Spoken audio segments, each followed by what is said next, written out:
I used to have somebody who'd do that for me. I shall start again for the purpose of the recording. Good evening, members of the public and the press attending this full council meeting of BCP Council on the 26th of April 2022. I'm Councillor Nigel Hedges, and as Chair of BCP Council, I will be chairing the meeting. I'll be supported by my... Welcome back to the Council Chamber at the BCP Civic Centre in Bournemouth. I hope you all enjoyed a happy and peaceful Easter.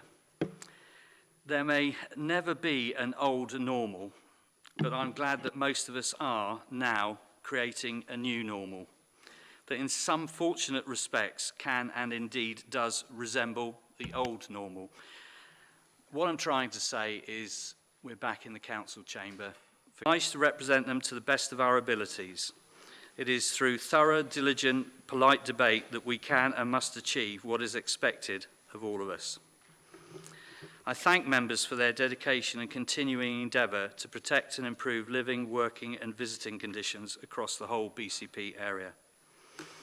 I will now set out the housekeeping arrangements for the meeting.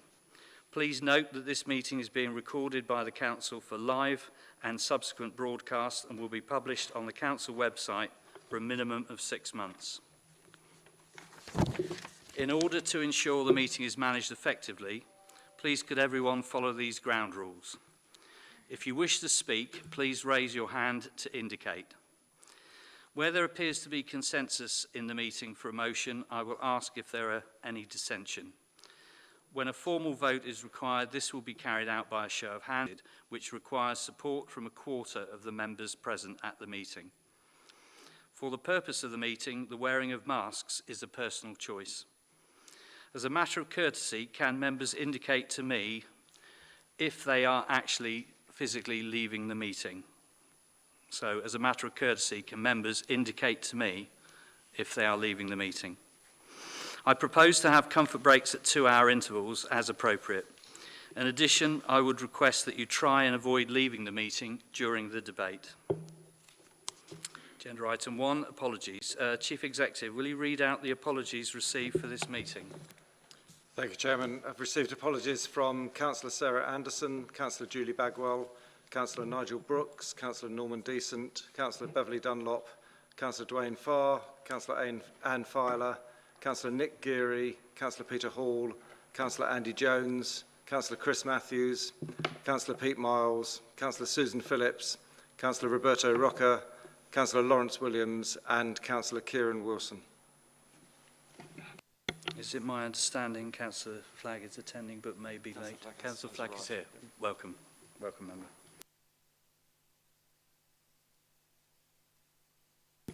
Agenda item 2, declarations of interest. Chief Executive, can you report on any declarations of interest received? Thank you, Chairman. I haven't received any directly, but if any member is required to make any other declarations of interest, then please refer to the flow chart set out on the agenda for guidance. Thank you.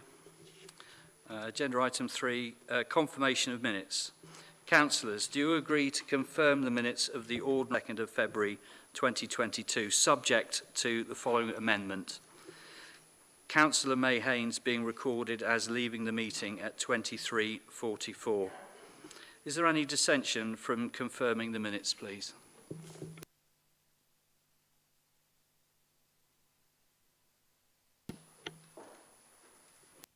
On page 36 or page 42, depending on which item format you're looking at, there were 2 for votes listed rather than for and against. Thank you, Councillor Butler. Chief Executive, could you read those out, please? Because they were added at the very last moment when we were investigating this. Thank you, Chairman. Yes, we believe that page 42-43, reference to 434, should read against. Chairman's Community Awards. I'm delighted to announce the winners of the Chairman's Community Awards, which were launched this year. We have the awards went to Contribution to the Environment, Young Citizen of the Year, Contribution to Wellbeing, Contribution to Arts and Culture, Good Neighbour, Contribution to the Community, and Special Recognition. A small round of applause would be rather nice. Do you want one at a time?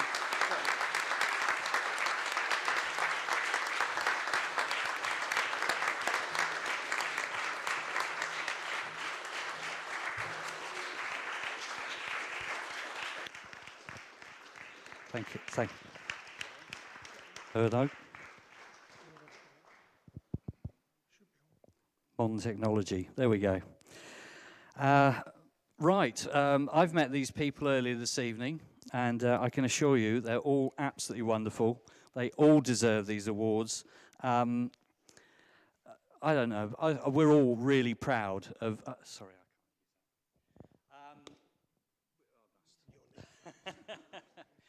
We're all really proud of the whole BCP area and what everybody does in the community. And as I was talking about the new normal and the old normal and what is normal anymore, when things are not normal, fabulous people step up. And that's why they've got these awards here. Some have stepped up for 30 years or more. Some make sure that you pick up every bit of litter, especially even if it's not your own, and quite rightly. And what I'll do is we will get out the more details about what these wonderful people have achieved at a later point. But for this evening, we need to present some certificates. So for the contribution to the environment, we have to say that's Pete Ryan and his team for Dorset Devils.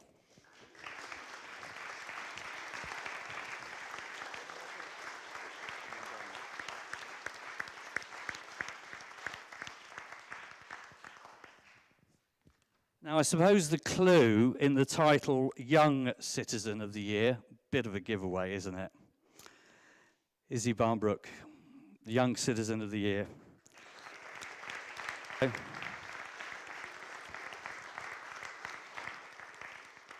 And it's her birthday today. She's 10.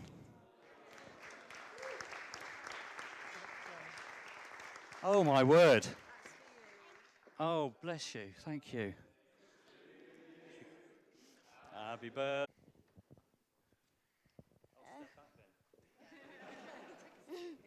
Thank the chairman and all of the councillors for this beautiful award. I will keep working with David Attenborough to plant the world green, to save our wildlife's homes. I would like to ask if you could help my school friends and me to find some spare land for the school. Contribution to well-being. This, alas, has to be collected posthumously, and it was awarded to Tony Gibbons. So could I present this to you? Thank you so much. In his memory. Thank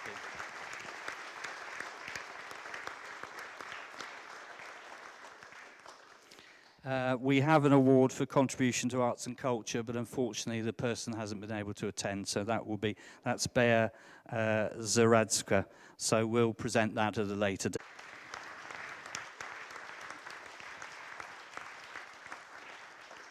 Obviously, perfectly BCP colour coordinated.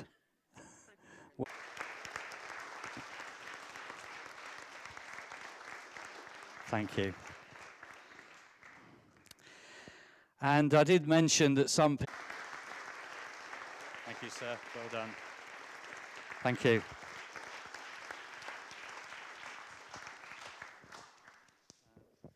Thank you very much, folks. I guess you're going to process out. I think the door's going to open for you, but thank you for being here. It's been a delight to meet you, and I will be seeing more of you because I know where you all live now. Thank you.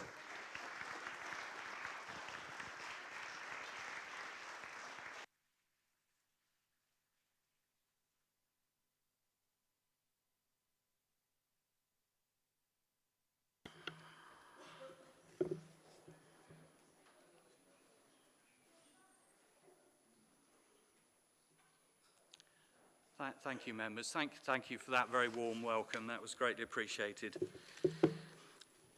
I just have to take a few moments now just to compose myself. B, former councillor Beryl. This is where I'll worry Democratic Services is going to go completely off message because I want to interject a personal recollection. When I was president of Bournemouth Chamber of Trade for some years, I've been told, I had the opportunity to share platforms with many Bournemouth mayors who generally used to say, I hate following you because you grab all the good words and I've got nothing left to say. And I say, well, that's not really my problem. But I have to recollect when I had a dinner in the Mayor's Parlour hosted by Mayor Baxter. I had a young lady executive with me from Bournemouth Chamber who was absolutely mortified when she knocked over a glass of red wine all over the beautifully laid table in the parlour. And Macy's turned up and mopped it all up. And to just show what a lovely person Beryl Baxter was, within a few minutes, her glass accidentally, you know, my young friend, I thought that was a wonderful, wonderful thing to do, to make somebody feel less uncomfortable through no fault of their own. I was also fortunate to be able to address the Southern Regional Conference of the Odd Fellows in Bournemouth last Saturday. And so, you know, I think that's a point that needs to be made. We will now have a period of respectful silence following the sad passing of former Councillor Baxter. Would you please be upstanding?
Thank you. Camford Heath Fire. I would like to pay tribute to all the services involved in the recent fire on Camford Heath and the opening of the Ashdown Centre to provide support for local residents.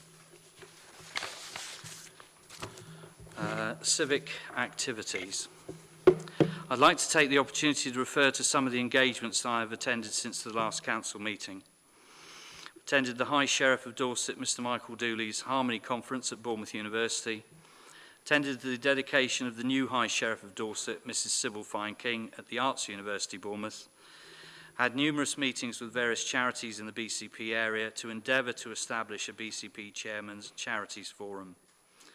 Attended the 5th BCP International Women's Day Community Impact Awards Gala Dinner and Symposium. I've opened a new Mr Sims sweet shop in Old Christchurch Road. Attended the Odd Fellows Society Conference and made the opening address. Attended the Sir Optimist Steam Challenge at Bournemouth University with the Lord Lieutenant and the Mayors of Bournemouth, Christchurch and Poole, and handed out awards. Attended a tree planting ceremony in Argyle Gardens, Boscombe, and attended the judging panel for the BCP Chairman's Community Awards, which you've just seen. So, agenda item 5, public issues. Kate Salmon has submitted a public question on the children's play area at Moordown Recreation Ground. Would you like to ask your question, and Councillor Mark Anderson will respond. Kate Salmon? Kate Salmon is not in attendance. Is there somebody, Chief Executive, who could read out the question, please?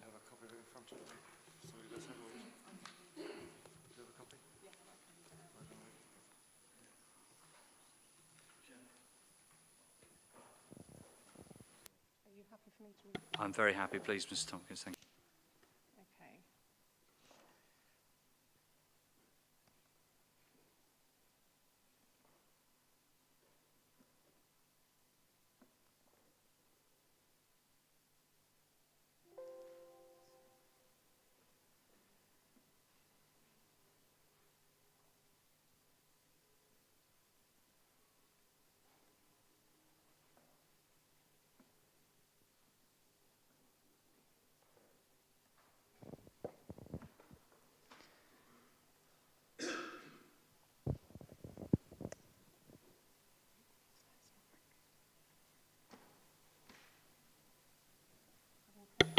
Okay. Councillor Anderson, do you have a copy handy? Could you Suggest I could read it Right, for I've you. got it. Okay. So the question submitted by Kate Salmon: could the portfolio holder with responsibility for children's play areas please explain why it's taken almost a year to replace the brand new piece of play equipment at Moordown Recreation Ground that was vandalised a matter of weeks after it was installed in early 20... I would like to thank Ms Salmon for her question. The two ward councillors and I were extremely disappointed and concerned that a new piece of play equipment, delighted that the new carousel is in place in the park, and many local families have expressed their appreciation. Thank you, Chairman. Thank you, Councillor Anderson. Don Nutt has submitted a public question on the Poole Christmas Maritime Festival. Mr Nutt, would you like to ask your question? And Councillor Mohan Iyengar will respond. Thank you, Chairman. My name is Donald Nutt. I live in Poole and belong to the Rotary Club of Poole Bay. For several years, I've led work by my club to promote Poole's fascinating maritime history. I was interested to hear Councillor Dunlop mention a couple of meetings ago that she would be launching a Poole Christmas Maritime Festival this year. I'm wondering if Councillor Dunlop would say more about this, please. We're just about to pitch for a Heritage Fund project linked with an event at Poole Lighthouse on the 3rd of September. This is all about Poole's maritime story, and we may be able to build in more support for the proposed Christmas Maritime Festival in our Heritage Fund application. Thank you, Mr Nutt. Councillor Iyengar, would you like to respond, please? Thank you, Mr Chairman, and many thanks to Mr Nutt for his question. Very nice to see you, Donald, and thank you for everything you do with Rotary and Pirates, Castaways and Codfish, and so on. Very best wishes to you. The BCP events team has been working on concepts for a Poole Christmas event to give Poole its own distinct Christmas offering over a 6-week period. The Poole Christmas Maritime Light Festival will plan to use the maritime history of Poole and bring it to light in a themed Christmas lighting event.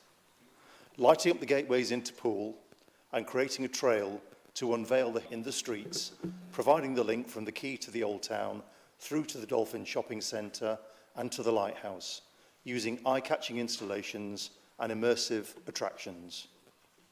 As the trail reaches the quay, Poole's unique asset will come to life in the harbour, lit to showcase the boats on the water, creating business opportunities both on the ground and at sea, and bring a festive feel to the harbour and the central gateway to Poole. We'll be working with businesses to help light up the town and showcase their goods through shop windows linked to the maritime theme. There'll be Christmas trees on Poole Quay and in the High Street to complement the Dolphin Shopping Centre scheme. And finally, working with Thank you, Councillor Iyengar. Philip Gattrell has submitted a public question on the Constitution.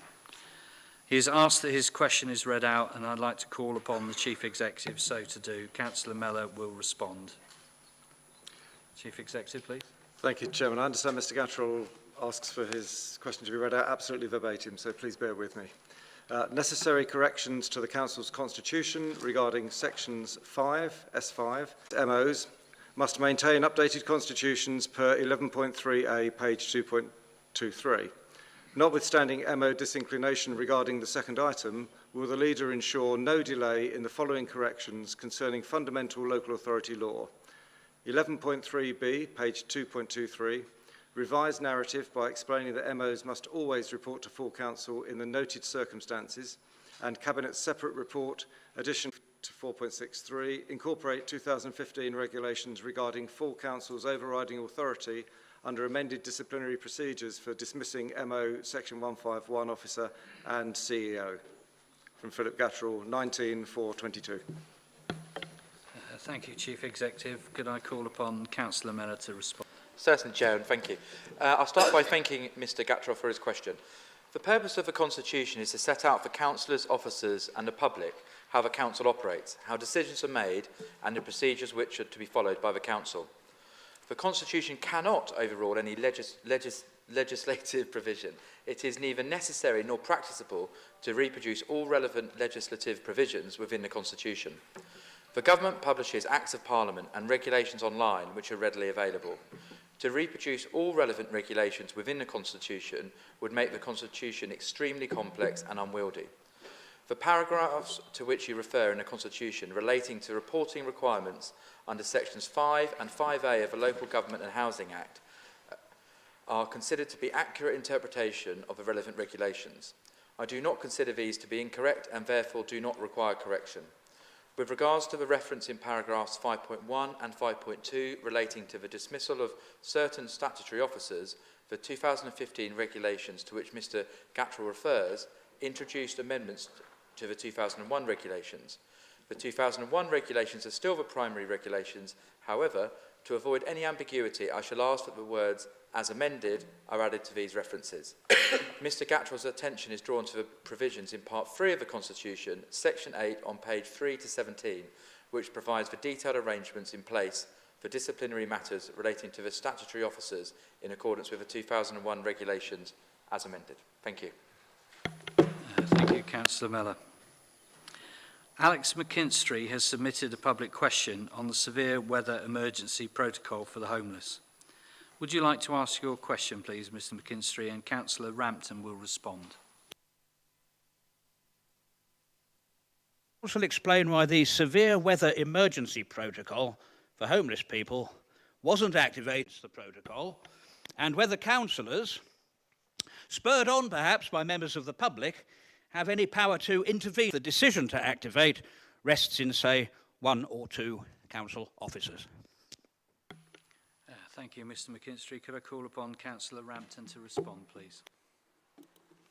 Thank you, Chair, and I thank him. Is based on an agreed protocol, reviewed regularly, including a formal annual review, particularly important over the last 2 years, as communal solutions were not possible or safe due to net website can get forecasts for specific local areas across BCP, which can often vary in temperature by 2 or 3 degrees, depending on which part of the conurbation one is in. Another trigger for SWEP is when there is a specified amber or red weather warning due. Could be a storm, for example, and this again is based on net information and forecasts. The protocol, like any other, is always subject to review, and as circumstances change, and will continue to undergo further evaluation, including the formal review with members of the Homelessness Partnership involved. SWEP is an emergency protocol. It should not be the means to which accommodation is provided for those who need it and are rough sleeping.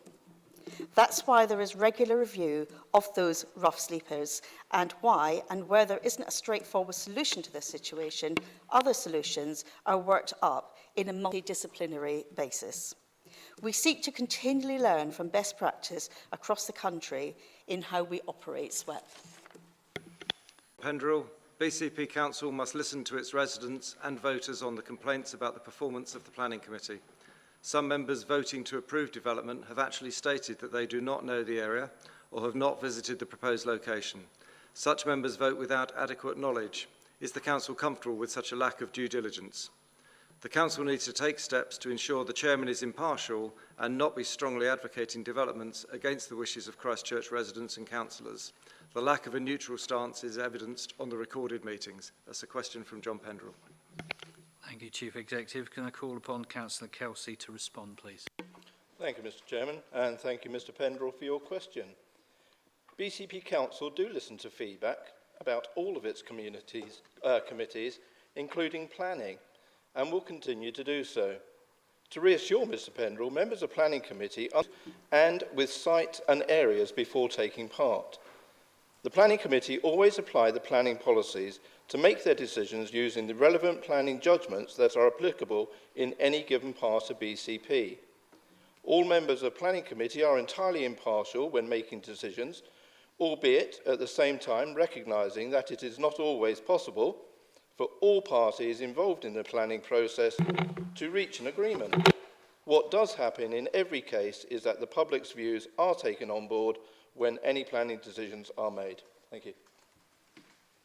Thank you, Councillor Kelsey. Nancy Curtis has submitted a public question on support for Ukraine. Would you like to ask your question, and Councillor Karen Rampton will respond. We are, as a nation, saddened and horrified at the unprovoked aggression against Ukraine, which has caused such devastation and caused an escalating humanitarian crisis with millions displaced or affected. In light of this, can the leader confirm the actions BCP Council is taking to express solidarity for the people of Ukraine, their family and their friends, including those local to BCP? Can the leader confirm that BCP Council will work with and support the extraordinary and inspiring efforts offered by our local communities who wish to provide help, support and comfort to those in need? Thank you. Can I call upon Councillor Rampton to respond, please? Thank you, Chair, and thank you to Ms Curtis for her question. BCP Council to demonstrate our support and solidarity for the people of Ukraine, with statements of support from the Leader and Deputy Leader of the Council and Councillor Bobby Dove, the display of the Ukrainian flag at the civic offices in Bournemouth, and dedicated web pages with helpful information for guests and sponsor families, as well as current Ukrainian residents of BCP. Our web pages are updated daily with the latest guidance, both locally and from central government. A corporate and multi-agency approach has been taken by the Council, and we have mobilised a skilled coordinating team that are working tirelessly so that families and homes are safe for everyone, and to make sure we provide a very warm welcome to our new arrivals. Government's Home for Ukraine scheme, where people do not have family connections but wish to come to the UK. For this scheme, the Council is coordinating efforts with BCP residents who are offering accommodation and have identified a Ukrainian family or individual that they would like to accommodate. And news hot off the press, 1,440 new families have expressed interest in the match, although they haven't been matched as yet. We're currently working with around 180 such households in BCP who are matched through the Homes for Ukraine scheme.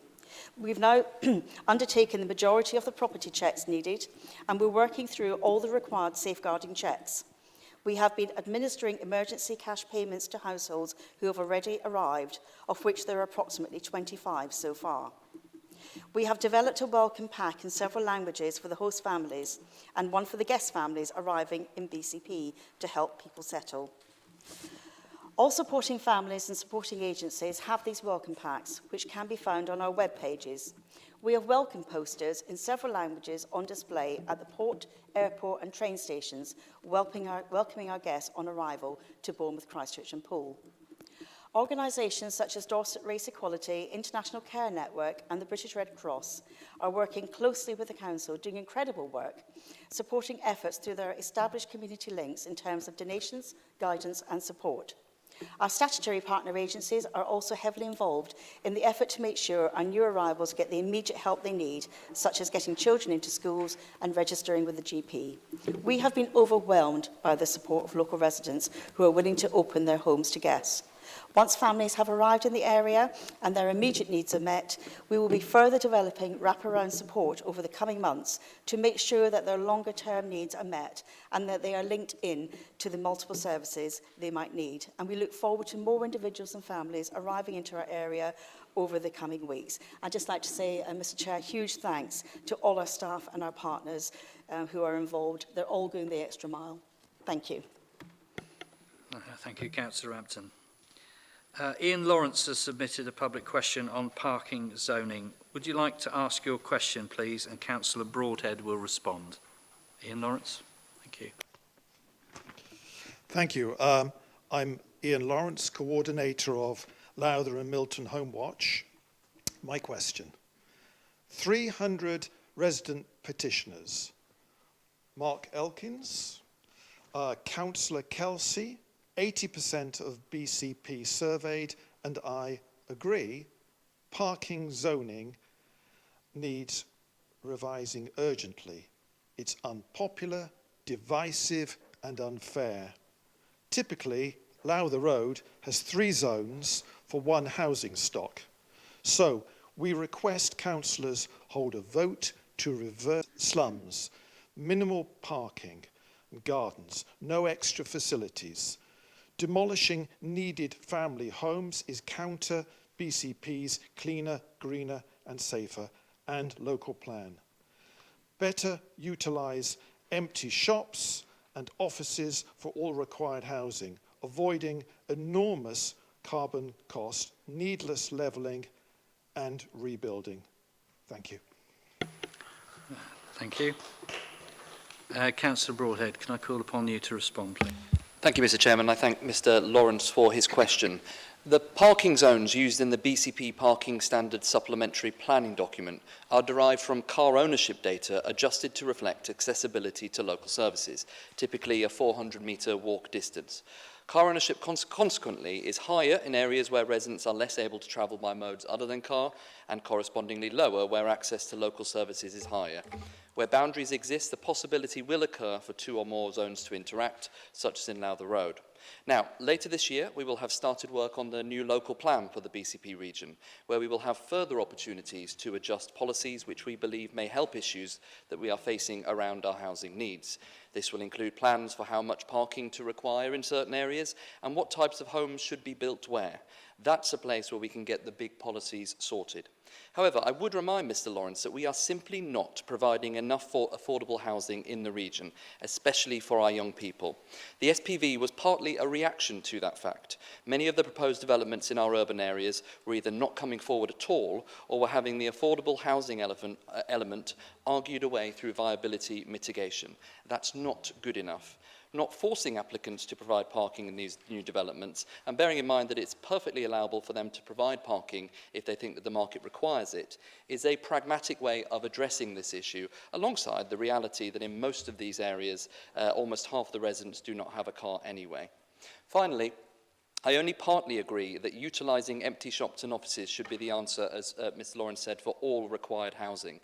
Firstly, because we also need new family homes and not only apartments. Town centre locations are simply not suitable generally for that type of accommodation. And secondly, we need to foster the future of our town centres for new retail and commercial offerings, not throw them under the bus forever. Using office blocks for housing works sometimes, but not all the time. And conversion from retail shop frontage to accommodation should, in my view, only be allowed if we are absolutely certain that that retail will not return, which is not what we're seeing. Many of our district centres are bustling with fewer vacancies than in decades, and our core town centres, which are undergoing rapid change, are now starting to see new improved offerings coming through. Furthermore, I understand that the government, as part of their new measures in the Levelling Up and Regeneration Bill in the forthcoming Queen's Speech, are bringing forward new powers for local authorities to directly intervene in shops that have been empty for more than 6 months and undertake a compulsory retail auction of the unit. This will be yet another vital tool in our arsenal to secure the new futures for our town centres while making sure that we are providing housing and the right type of housing too. Thank you, Mr. Chairman. Thank you. Councillor Broadhead. Public Issues B, statements. Just to point out, there's no opportunity to debate public questions or statements in accordance with the procedure rules. So statements, A, Mark Elkins has a statement that he wishes to make on parking zones. I call on Mr. Elkins to read out the statement. Hello there, Mark Elkins, Coordinator, Eastcliff and Springbourne Residents Group. Talbot and Branksome Woods, represented by the Council Leader and the Deputy Council Leader, is placed in SPD Zone D with 1 parking space per flat. In Eastcliff and Springbourne, flats require no parking spaces. Cabinet Councillor Mike Green claims justification for the current policy because Eastcliff and Springbourne, open brackets, with high density housing, without abundant street parking, close brackets, is near the town centre, so can make better use of public transport. Yet, the council leader's affluent, low-density housing ward with abundant street parking, just as close, has a completely different policy. This is totally unfair and potentially class warfare at work. Thank you. Thank you, Mr. Elkins. Steve Alves has a statement that he wishes to make on planning decisions. He's confirmed that he would like his statement read out, so I will call upon the Chief Executive so to do. Chief Executive. Thank you, Chairman. This is a statement from Steve Alves. There have been many recent examples of planning decisions where the drive for development has resulted in Christchurch councillors and residents being ignored. The majority Bournemouth and Poole councillors hold sway, often admitting they have not visited proposed developments. How can this council be comfortable with such lack of due diligence? The chairman of the committee has also strongly advocated developments where he should be acting impartially. ACRA have penned a letter of complaint to Councillor Mellor and Graham Farrant requesting an investigation, and we ask that the council listen to its residents and voters on this important matter. That's a statement from Steve Alves. Thank you, Chief Executive. Frederick Cowley has a statement that he wishes to make on river water quality. He's confirmed that he would like his statement read out, so I will call on the Chief Executive so to do. Chief Executive. Thank you, Chairman. This is a statement from Frederick Cowley. It is my opinion that our rivers need better protection against pollution. The last Water Framework Directive report showed only 14% of rivers were rated good ecologically, and every river failed its chemical test. This indicates our rivers need better protection. I believe the solution to this is designated more rivers as bathing waters. Since 2015, the amount of bathing waters of excellent quality has increased by over 11%, showing how designation has improved water quality over time. I would urge this council to designate some of its rivers so that they may receive the same protection as other bathing waters. That's a statement from Frederick Cowley. Thank you, Chief Executive. Ian Lawrence has a statement that he wishes to make on the council's complaints procedure. I call on Mr. Lawrence to read out the statement. No response to my complaint. After 5 months, despite the 11th of January 2022 reminder, I've only received the following, dated the 24th of November 2021. Dear Ian Lawrence, acknowledgement of formal complaint at stage 1, concerns re-consultation, publicity of planning applications. We have been passed your email communication from the planning department and ask to treat your concerns as a formal complaint. This email is to acknowledge your complaint as we will be assisting the planning department with the investigation and responses on behalf of the authority through our formal complaint process. We aim to provide responses within 20 working days. Yours sincerely, Planning, Transport and Engineering Formal Complaints Team. Thank you. Thank you, Mr. Lawrence. Philip Gattrell has a statement that he wishes to make on the constraints on effective scrutiny by regulatory committees. He has confirmed that he would like his statement to be read out, so I will call on the Chief Executive so to do. Thank you, Chairman. This is a statement about constraints on effective scrutiny by regulatory committees with illustrative reference to the Audit and Governance Committee, that's A&G, the draft statement of accounts, the accounts, an annual governance statement, the AGS 2020-21, the Accounts and Audit Regulations 2015, that's the 2015 regulations, and Section 5 of the Local Government and Housing Act 1989. My recent public issues at A&G explain how earlier alterations to agenda protocols can obstruct committees' timely full awareness of statutory contraventions and procedural failures not remedied by officers. Summary examples previously notified by me in detail to individual A&G members, continuing deficiency in fixed assets accounting records contravening 2015 regulations, as indicated by AGS Issue 5, consequently predisposing misstatements in balance sheet figures, loss of audit trail and requiring KPMG's remediation, also entailing now overdue Section 5 reporting, monetary misstatement of members' allowances per accounts, CEO's employer's pension contribution omitted 2019-20, not identified, restated on revision 2020/21. That's a public statement from Mr. Philip Gattrell. Thank you, Chief Executive. Avril Coulton has a statement that she wishes to make on the Waitrose car park in Christchurch. I call on Ms. Coulton to read out the statement. Good evening, Mr. Chairman, Leader, Deputy Leader, Councillors and Senior Management. I am Councillor Avril Coulton, the Mayor-elect of Christchurch, the latest in the line, stretching back unbroken to 1297. Thank you for allowing me to address you on behalf of my council.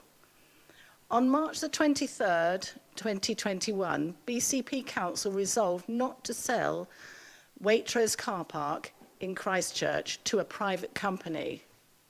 Asset stripping was the main concern. However, since then my council has written to the leader, deputy leader and the CEO. The town council is in a strong financial position and is able to purchase the site for the same price. The leader has confirmed since that BCP would not sell the site. This decision was not made by council, and in the light of the full facts, the town council asks BCP to reconsider its position, knowing that a solution is available. Thank you. Thank you, Councillor Coulton. Public issues petitions. None have been received for this meeting. Agenda item 6, recommendations from Cabinet and other committees. Council is asked to consider the recommendations, which will be taken separately as set out on the agenda. I would like to highlight there are decisions on some of these issues which have been taken under delegated powers by the relevant bodies and are therefore not before the Council. Item 6A, Cabinet, 9th of March 2022, Minute 141, LTP Capital Programme 2022-23. Councillor Mike Green, I understand that you will move the recommendations and then for Councillor Mellor to second the move. Councillor Mike Green, please. Thank you very much, Mr. Chairman. The current Local Transport Plan, or LTP, runs from 2011 to 2026, and each year, provided that we're following it, government makes a capital allocation to assist in its funding. It does so within two very broad sections, one called the Integrated Transport Block, and for this, as expected, we've been awarded £3.1 million for the year 22 to 23. The other for Structural Highways Maintenance, and for this we've been awarded £4.8 million, exactly as expected. The reason we can predict these so accurately is that the size of the allocation for the latter is determined by how well we've adhered to the Department of Transport's guidelines on maintaining our network as efficiently as possible. I'm pleased to say we've continued to be in the highest band possible, although this does come at the price of very little flexibility for the order in which our roads are resurfaced, to what standard, and so on. Within these blocks, the proposed spend is subdivided into categories such as road safety and bridge maintenance, but except in exceptional circumstances, no specific schemes or locations are included. That process is not included within this paper. Although the projects it funds are extensive, all we're being asked to do today is to approve the overall allocations of the LTP and its categorisation, which have already been agreed with the Department for Transport. The Overview and Scrutiny Board used the opportunity to look at several operational processes and specific locations, for which I'm grateful. But again, I would stress, Mr. Chairman, that it's not what is up for discussion today, so please, through you, I would ask members to try to resist the urge to spend this meeting's time on what is undoubtedly important, but which is not relevant to the decision we are being asked to make tonight. The item only comes to Council because of its overall monetary size, and I would ask members to approve the recommendations accordingly. Thank you, Mr. Chairman. Thank you, Councillor Green. Councillor Mellor, you'd like to second the move? If I could, Chair, and reserve my right to speak. Thank you. Thank you. Thank you.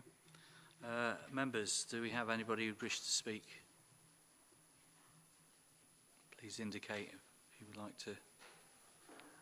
Yes, yeah, please. Thank you, Chair. I just note that Councillor Green's said that obviously it's not got the details broken down, particularly I think within Appendix A for the budget for 2022-23. It's very broadly the sort of block funding in different areas like resurfacing, etc. Could he advise when members will be told about the breakdown and exactly which schemes will be funded and which won't, and what the process will be to inform members of that? Because I know that in prior years when we've looked at this paper, there has been more detail there and sort of further information about exactly the resurfacing breakdown between different schemes, etc., etc. So I'd be grateful if you could just update us as to what the process will be for members to learn about that. Thank you, Councillor Brown. That's fine. A response? Oh, Councillor Hadley, please. Thank you, Chair. Yes, it's very nice to bring it to the council and then say, well, but I don't really want you to say anything, but I'm sorry about that. There's a tendency to roll forwards with the local transport plan, and I'm concerned that we're adequately taking the opportunity to build back better, and particularly to better support other journeys than just the commute. What I think is missing from the local transport plan and the wider big plan is sufficient ambition to break beyond our very unenviable congestion record, which is based on our historic boundaries and the lack of funding priority against other conurbations. This shows up especially in how the network gridlocks whenever there are not roadworks, crashes or other incidents. A move to electric cars will improve air quality but do nothing to reduce that congestion. The investment in transforming travel is significant. There's plenty to be getting on with for now, but what LTP investment is being made in planning for the longer term and ensuring that we are bidding and in a good position to bid for properly integrated multimodal public transport, including the Dorset Metro Rail, as these opportunities come up. Thank you. Thank you, Councillor Hadley. Any other members wish to speak? Councillor Trent. Thank you, Chair. About 9 months ago, we had a scrutiny into the way some of our roads were being handled and repaired, also footways. And what was brought to the attention of that was the poor quality of some of the work that has been done and the fact that some of it had to be redone, I am told at the contractor's expense, but it had to be redone nevertheless. And I'm wondering whether any actions have been taken following that scrutiny to actually look at the methodology of some of the work that's been done and whether there may be some actions that are taken that prove ultimately to be a false economy. I wonder if I can be helped on that. Thank you, Councillor Trent. Any other members wish to speak? Councillor Butler. Thank you, Chairman. Yes, I'd just like to ask whether accessibility improvements on page 57 include dropped curbs, which are much needed, and also bridge maintenance of £450,000. Does that include the Twin Sails Bridge that we have had an awful lot of expense on already? Thank you. Thank you, Councillor Butler. Anybody else wish to indicate, speak? Can't see anybody. Councillor Miller, do you wish to? Right, so Councillor Green, could I ask you to sum up? Thank you very much, Mr. Chairman, and thank you to those who have contributed. I'll just try to be very brief and they will be very, very brief, just popping down through the list. Councillor Brown saying that the breakdown has been greater in previous years. I'm slightly surprised about that because basically, as has happened for each year, they've just taken the last year's and rolled it forward, very much as Councillor Hadley is indicating. Councillor Hadley, talking about the tendency to roll this forward, and one of the main reasons that is the case, as he'll remember from his own time as portfolio holder, is that there's a requirement to be able to fund schemes that are already in action, which take time over several years to put together. And that tends to be what a chunk of the next 3 years' funding is generally to be about. I share his concern about the potential not being within this particular report for breaking out of the current congestion problems, and I am very hopeful that when it comes to the paper that I'm bringing later later this evening on the local cycling and walking infrastructure plan, that is the sort of place that I would expect it to be. As Councillor Hadley will recall, and as I did say earlier, this one is very, very constrained by what we are allowed to do. And so that comes on to Councillor Tony Trent's question about it. And again, I did say earlier, we have no flexibility effectively in how we do these, how we go around the structural highways maintenance. And that is why we have been able to remain in the highest tier for funding from government. Should we decide to go off on our own and do things in a different way, we would not get as much funding, and that is absolutely clear. Councillor Butler, I'm afraid I can't tell you about, well, I don't believe the dropped curbs would be within this particular part, but again, when we get to the discussion on the LSWIP later this evening, that is where we were talking about the potential for improvement of walking within the BCP area. And again, I'm afraid I can't tell you specifically about the Twin Sails Bridge, and that is why, so when we go to government, what we do is we ask for the particular blocks, they award it on the grounds of how we put it together. So there will be bridge maintenance. You'll see also that apart from the first appendix, which has the LTP for the current year, 22-23, there is an indication, because we have to put this forward, and each year you will see that there is bridge maintenance that comes into it. So I hope that that helps, Mr. Chairman. I said it is a very basic report that comes almost in exactly the same format and almost exactly the same figures each year, because that's what government expects. So I hope that Council will support the recommendations. Thank you, Chairman. Thank you, Councillor Green. So if we can progress to the vote, please. Could I ask for a vote by consensus, please, on this motion? Agreed. By consensus. Thank you. If that could be so registered. Thank you. Item 6B, Licensing Committee, 10th March 2022, minute number 25. Statement of Licensing Principles, Gambling Act Policy 2022 to 2025. Councillor Judes-Butt, I understand that you will move the recommendations, and then Councillor Toby Johnson to second. Councillor Judes-Butt. Thank you, Mr. Chairman. Thank you. The Gambling Act 2005 requires licensed authorities to prepare and publish a statement of licensing principles, the Statement of Gambling Policy, which is reflective of local issues, local data, local risk, and the expectations that the licensing authority has of operators. The Statement of Gambling Policy is the means by which BCP set out our expectations of gambling operators. The purpose of the Statement of Gambling Policy is to reflect the local gambling concerns and circumstances, set out in the Council's wider strategic objectives, and provide a point of reference for gambling activity. This directs licence holders and applicants to conduct local area risk assessments based on the risks present within the locality of the premises. The policy process in chronological order, I will take you through it. On the 16th September 21, the Licensing Committee agreed the draft policy for public consultation. On the 8th of October 21, direct consultation was emailed to statutory and other identified interested groups by the Licensing Authority. On the 8th of October to the 31st of December 21, 12-week consultation period was hosted by the Insight Policy and Performance team on the Council's consultation pages. The public were advised of the consultation via the Council's Facebook page. 8 responses were received via the consultation pages. These were in the form of 7 individuals and the Police and Crime Commissioner, PCC.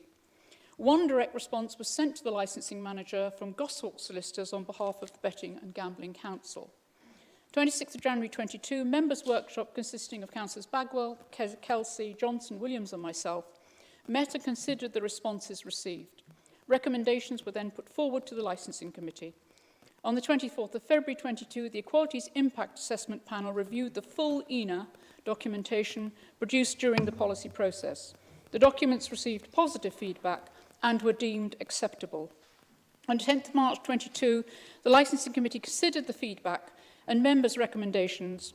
Amendments to the draft document were agreed unanimously of those voting and are as detailed in the minutes to produce the final version of the policy.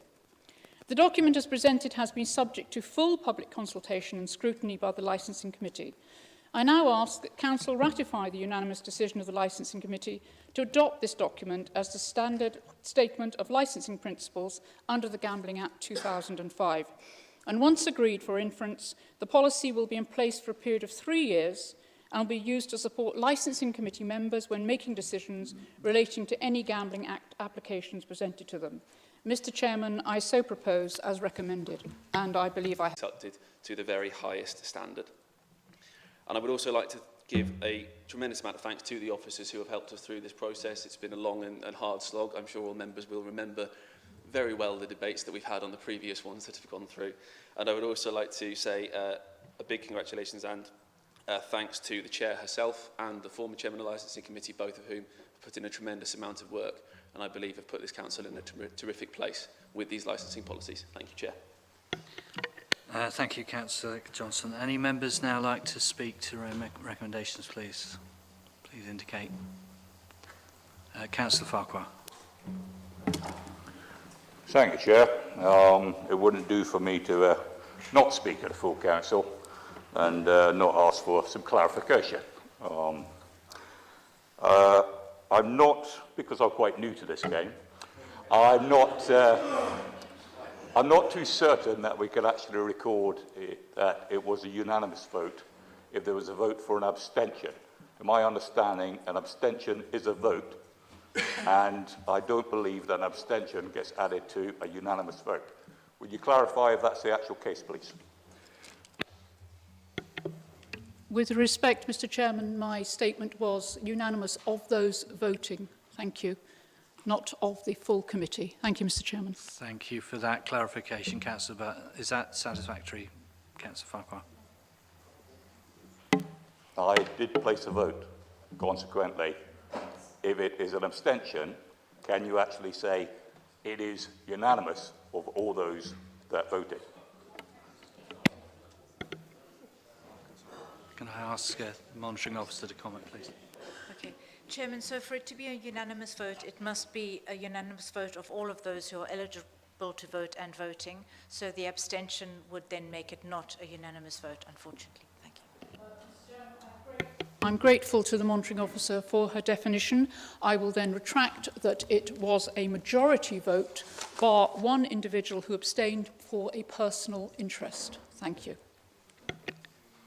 Thank you for the clarity there. Thank you, Ms. Sice. Any other members wish to comment, please? No? All right. Could I ask you to sum up, Councillor Butt, please? I have little more to say. I think that Councillor Johnson was very eloquent in his non-legal approach, which obviously is the one which actually we're all here to hear. But these policies were extrapolated from Bournemouth and Poole, and the content in essence was very much the same, but the importance was to provide verbiage which was simple enough for all of those people who would need to have mind and need of this working document. It's not something that we just create and leave on a shelf. It's a working document. It's there for our operators, it's there for our premises holders, our councillors, officers, and hopefully members of the public, should they so need so to research. So, Mr. Chair, with that said, I so propose as recommended on the report. Thank you. Thank you, Councillor Butt.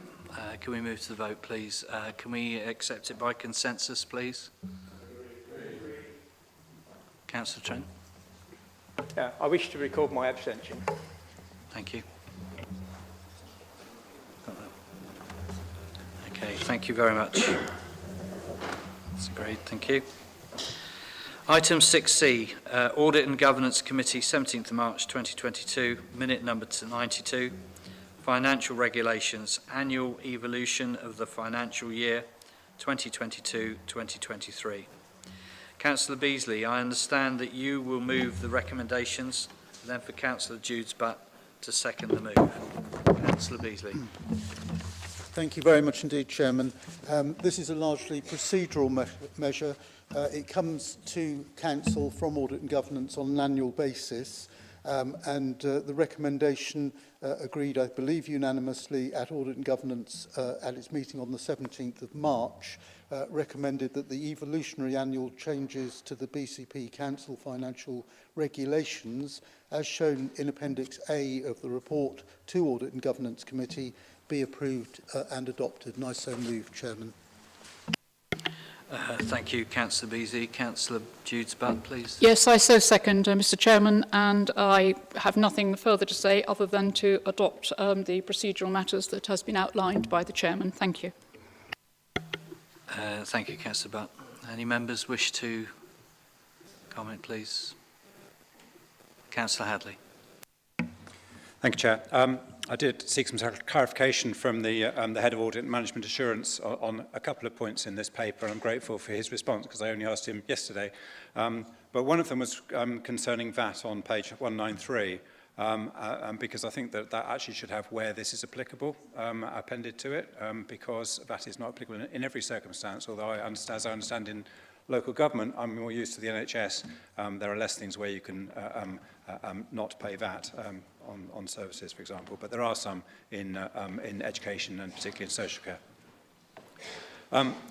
The other bit was just in terms of what is considered to be strategic, and 25,000 as a level for strategic seems quite small, but I understand that is brought to us from government and not something we can change.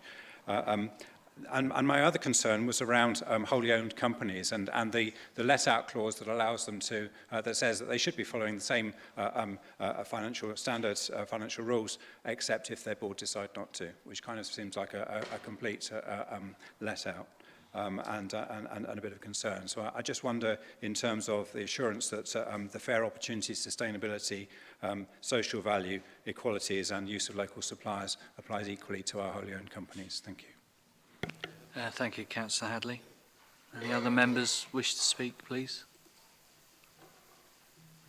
None indicated. So could I ask for Councillor Beazley to sum up, please? Thank you very much, Chairman. I will respond to Councillor Hadley's concerns.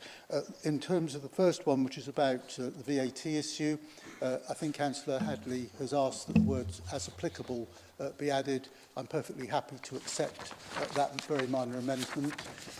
In terms of the other two issues, I think I should perhaps give a response. Firstly, to the issue of strategic and £25,000 being the threshold. This threshold is formally set and is defined in public contract regulations as the level to which strategic contracts need to be formally advertised. This requirement can be waived for contracts below the find a tender threshold, which came into force on the 1st of April 2021, as amended on the 1st of April 2022, and now £213,477 for goods and services, and replaced the old EG threshold when the UK left the European Union. Our waiver process is set out in the financial regulations, and in cases such as when urgency applies, we can, with appropriate documented approvals, select a supplier without formal advertising. I think that, as an example, would be asking for a range of local suppliers for quotes. In terms of the final item raised by Councillor Hadley about local suppliers for more high-value contracts, as a council, we are prevented from doing so, as this is considered anti-competitive in public contract regulations terms for larger contracts above the £213,477 threshold. In practice, however, a local supplier of, say, timber is likely to be cheaper than a supplier from further afield simply because of haulage costs, notwithstanding most haulage costs are associated with supply costs into the UK.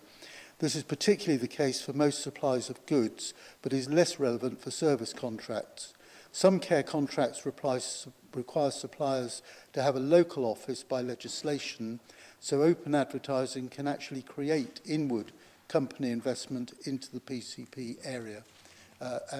Chairman, I hope that answers Councillor Hadley's concerns, and the Council will support this move. Thank you, Chairman. Thank you, Councillor Beasley. Councillor Hadley. Yes, thank you. I'm sorry, the third point wasn't the question that I asked. It was the question that I asked the head of internal audit, but I was asking about external Councillor Hadley, I thought you were looking for clarity, but you can't speak twice, I'm afraid. No, it didn't answer the question. Thank you. Okay, thank you.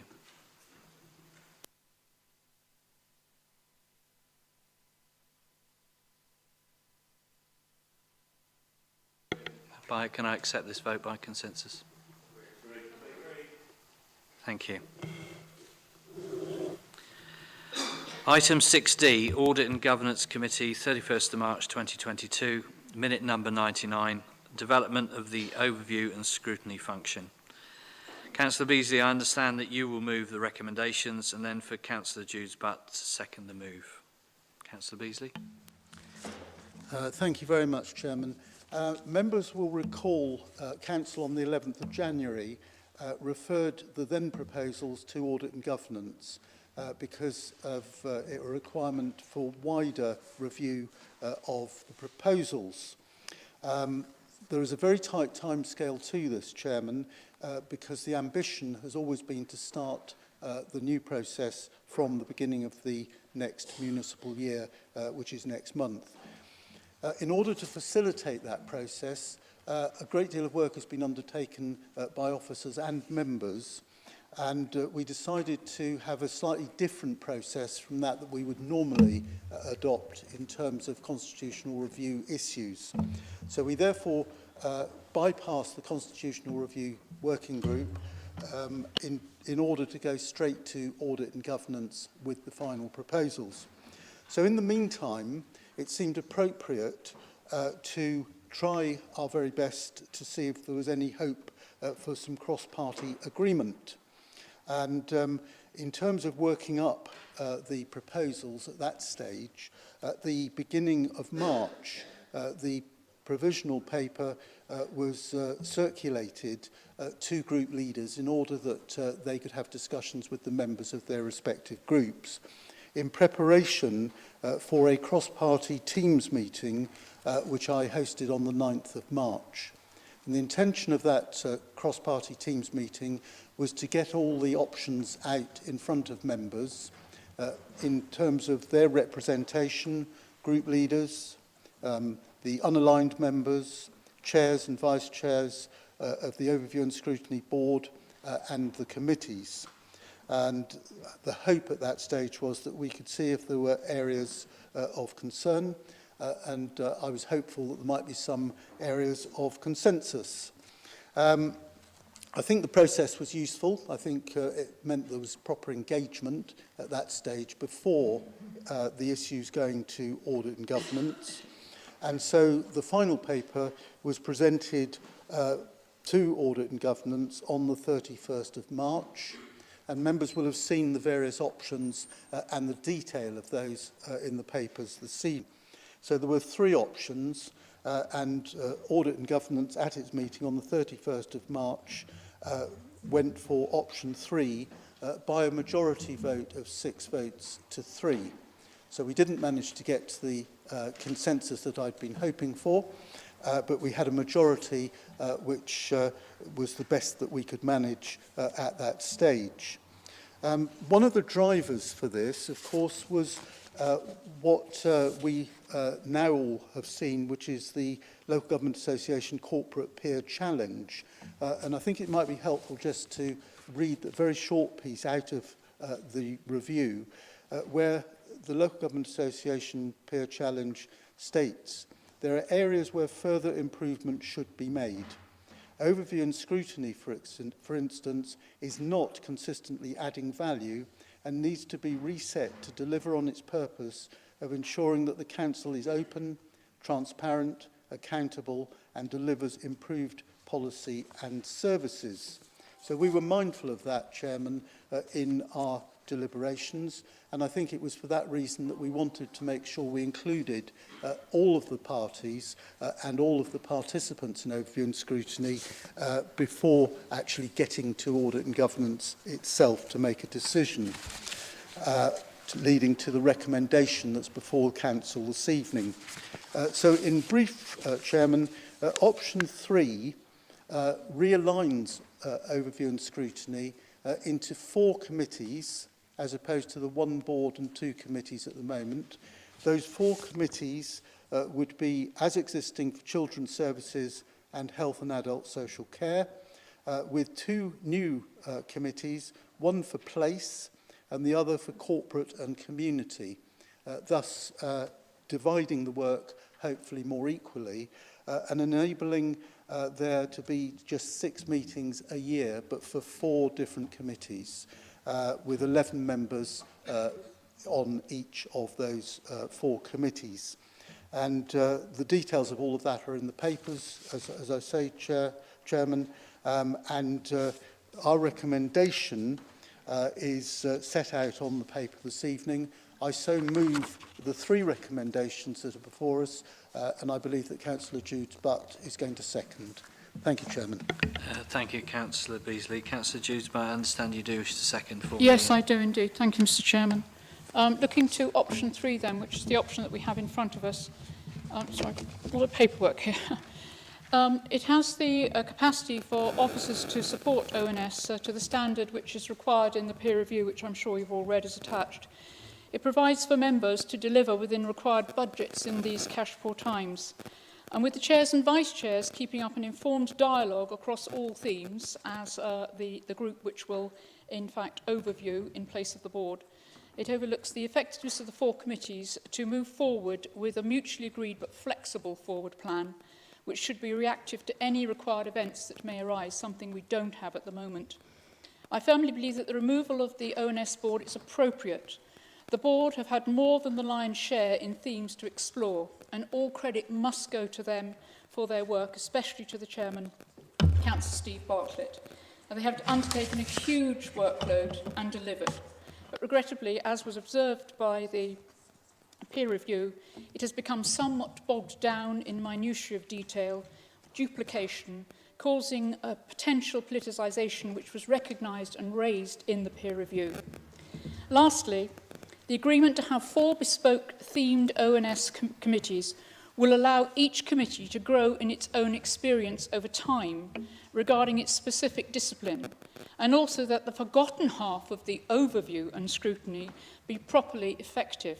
That overview which drives effective policy creation and ensures that a wider remit of knowledge can be incorporated within this area is pivotal and has definitely been the poor relation to its twin scrutiny arena. Thank you, Mr. Chairman. I so second. Thank you, Councillor Jude Butt. So, members, would we like to comment? Can I call Councillor Diana Butler first, please? Thank you, Chairman. I'd like to thank Councillor Beasley for arranging our meeting, our cross-party meeting, which was very useful for considering the options. Councillor Butt, your microphone, Butler. It is on. Sorry.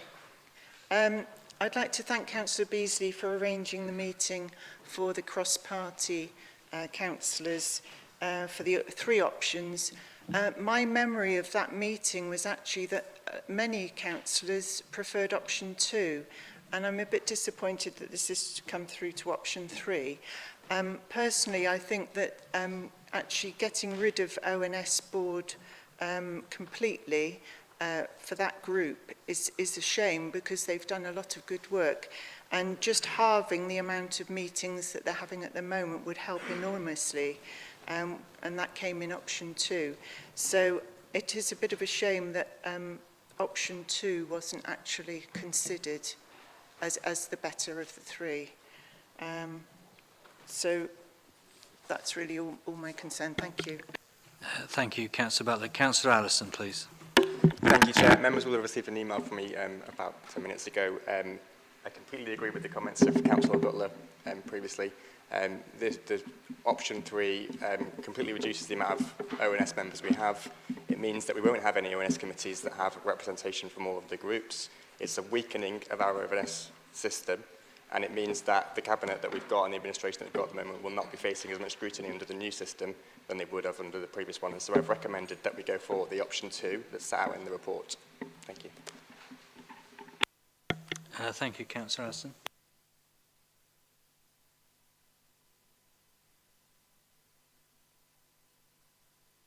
Councillor Allison, I've seen from the Chief Executive's screen here that you've proposed an amendment which you would like to bring forward and get seconded. Yes, I've sent an email to yourselves and all of the councillors. Can I hand over to Ms Syce for you to explain the process?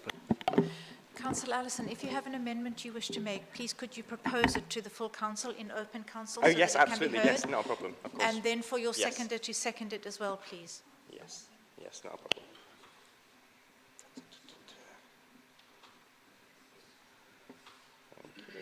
Yes, okay, so the changes to the recommendation are that in line A, we remove option 3, establish a new structure of 4 overview and scrutiny committees, each meeting 6 times per year, and replace that line with option 2, introduce an overview and scrutiny committee with your other existing committees remaining as they are, and that in B, option 3 is replaced with the number 2, and appendix 4 is replaced with appendix 3. Thank you. Mr Chairman. Thank you, Councillor Allison.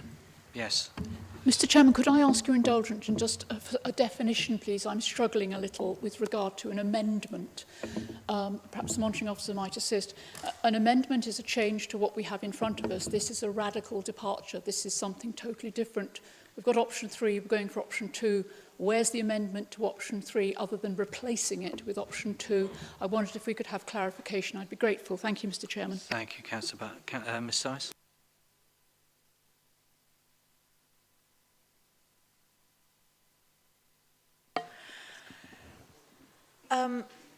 Councillor, but just having seen this a few minutes ago, my view is that it doesn't negate the motion because it's choosing an option in the paper other than the one that's proposed at the moment. So the options are all set out in the paper, and this amendment just proposes that Council chooses another one than the one that's been recommended. Thank you. Thank you, Mr Chairman. I'm grateful. Thank you. Thank you, Ms Syce. Chief Executive, would you like me to read it out for clarity? Might be helpful, Chairman.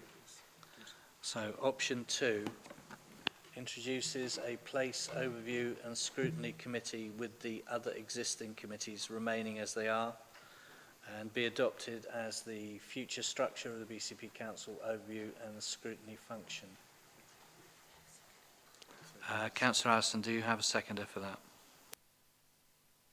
Councillor Dedman. Thank you. Yes, thank you, Chairman. Very happy to second. Thank you, Councillor Dedman. Anybody like to speak on the amendment? Councillor Bartlett, please. Thank you, Chairman. I'm a bit surprised by the amendment. I wasn't aware this was coming, and I wasn't going to speak this evening. But I thank you for suggesting it. And I have to say that I do agree. First of all, can I say I'm absolutely delighted that the peer review did recognise the work that had already been in train for a year, in that we had proposed another place committee and with a view to improving the ONS process. You know, both options 2 and 3 do result in that extra committee, which we've been advocating for some time. So I'm very pleased about that. So what actually is the difference between the two? Well, there aren't any huge differences. The main course is that the Overview and Scrutiny Board does retain the leadership, if you like, for the Overview and Scrutiny process, which I believe is absolutely essential. Because I think if you split it, then you lose the leadership. And I believe the leadership in the Overview and Scrutiny process is absolutely vital, because there are issues that creating another committee will not fix. And I'm thankful to the peer review as well, because they actually identified the main issue, and that was one of culture. We can have as many committees as you like, but unless you actually fix the approach to ONS and what it's supposed to be trying to achieve, then I'm afraid you can have committees up the yin-yang, it made no difference. So what you do need is somebody that will take ownership of the overview and scrutiny process, try to get the ownership of the ONS culture right, and that falls heavily on the leadership, not just of the administration, but on all the leaders of all the different groups, to make sure that we all understand what it is we're trying to do.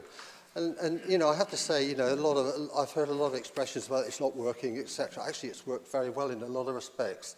It's brought a lot of issues tested and challenged in front of the public.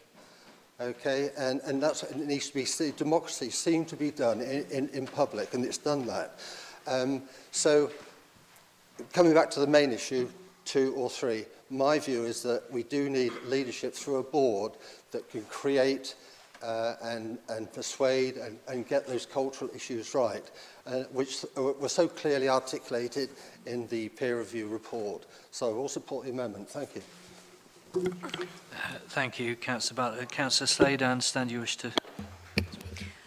Thank you, Chair. I'm really pleased that Councillor Allison has submitted this change, and I too share the disappointment that having had a unanimous meeting where everybody was in agreement that option 2 was the way forward, that suddenly this came from nowhere. And listening to Audit and Governance, it even felt people who were supporting it 2 weeks earlier had some radical change of heart, which is concerning.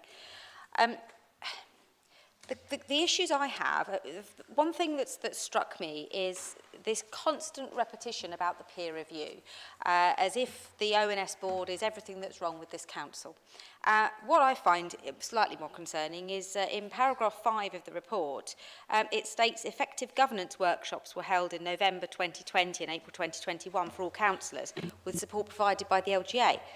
Now that was instigated when the leader continued a theme which I had introduced previously to have what we assumed was going to be a really decent underpinning review of our governance. And I kept the responses from all of the Mentimeter responses that we had from there. And most of the issues that the LGA brought up in the peer review were things we were saying ourselves, that we lacked transparency, we lacked openness, we lacked accountability. We didn't need the LGA to tell us that, we knew that. This doesn't change that. And in fact, moving to option 3 removes that accountability and it removes that transparency, because by no longer having an ONS board that tracks the cabinet agenda, you are going to have most decisions go through without any backbench or opposition scrutiny. And the only opportunity is call-in. And if you actually read the definition of what call-in should be used for, it should be used by exception. And call-in also has quite strict rules about when we're allowed to call something in. You can't call something in just because you think it needs a bit more of a challenge. We don't have the opportunity to call stuff in because we want the public to hear. ONS is an opportunity for the public as well as for the backbench and the opposition councillors to have their say. And moving it to post-decision scrutiny will remove that. So for that reason, as well as the fact that with a very diverse group of councillors, with 7, 8, 9 different groups and unaligned people, the ONS board is the only one that gives every single group a voice. Moving to those 4 smaller groups, meeting 6 times a year, they just don't have that. So I absolutely support the amendment. Thank you, Councillor Slade. Councillor Mellor, I think you indicated first. Yeah, I did, Chair, and thank you very much for the opportunity to speak. I think it's fair to say, and Councillor Slade has just sort of reiterated, that for a long time now we've all realised that we need to make some change. The peer review reflected that as well. So, you know, what this does deliver is that change that we've been looking for. I do, take exception to the fact that the comment made previously that there was unanimous support of option 2 in the meeting. There was some support of option 2, but it certainly wasn't unanimous in that group. We've now taken this through an audit and governance process that had a strong majority in audit and governance to bring this forward. And also about member involvement. We're saying we won't have 15 members on one committee, but we're going to be having 2 committees of 11 members. We're moving from 15 member engagement to 22 member engagement. detriment. This delivers more member engagement from more people, and I believe it would deliver better overview and better scrutiny. Councillor Bartlett is absolutely right when he references the culture. I've made a commitment to do what's needed in terms of my position, in terms of moving that culture forward. But by splitting these committees into more area focused and breaking them away from the cycle we have at the moment, I believe that is actually the bedrock of how we can start to move forward and manifest that positive culture. And I certainly look forward to stepping up to that myself.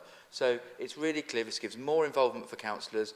It's from 15 to 22. It's fully gone through our process. It's had a majority support in that, and so I will be voting against the motion. Thank you.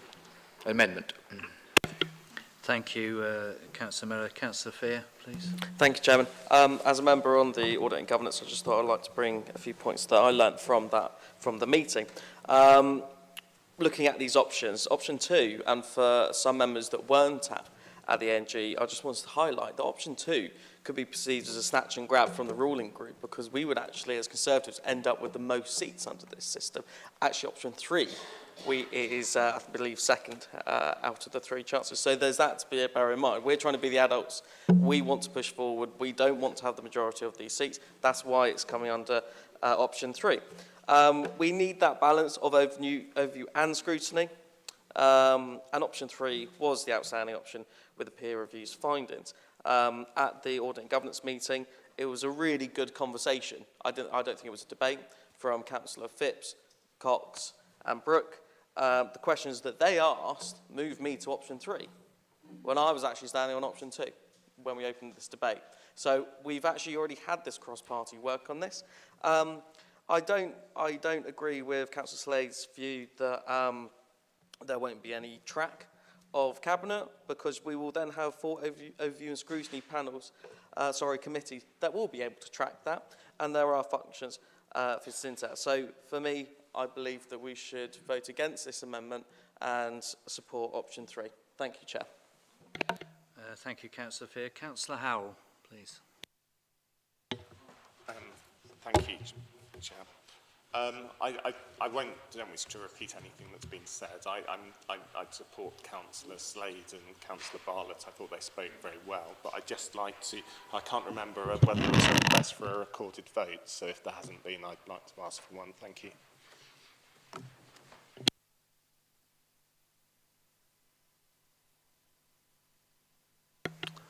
So the 25% threshold will be 15 councillors asking for a recorded vote. Please indicate by standing or hands.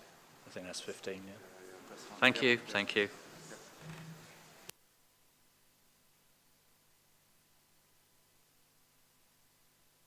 Councillor Dedman, please.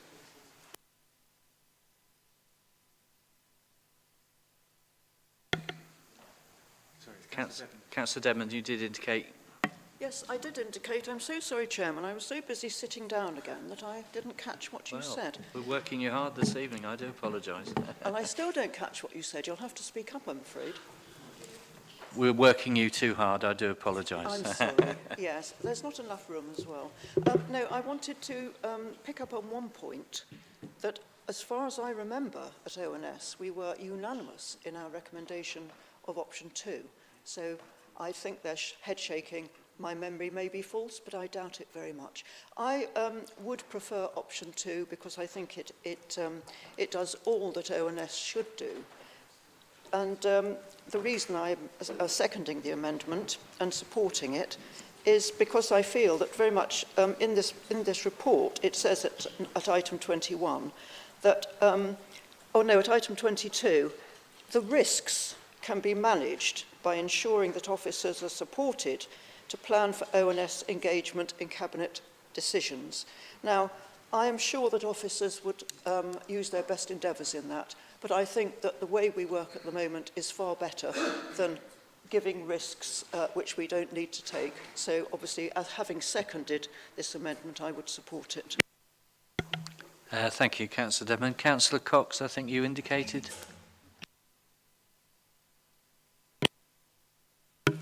Thank you, Mr. Chair.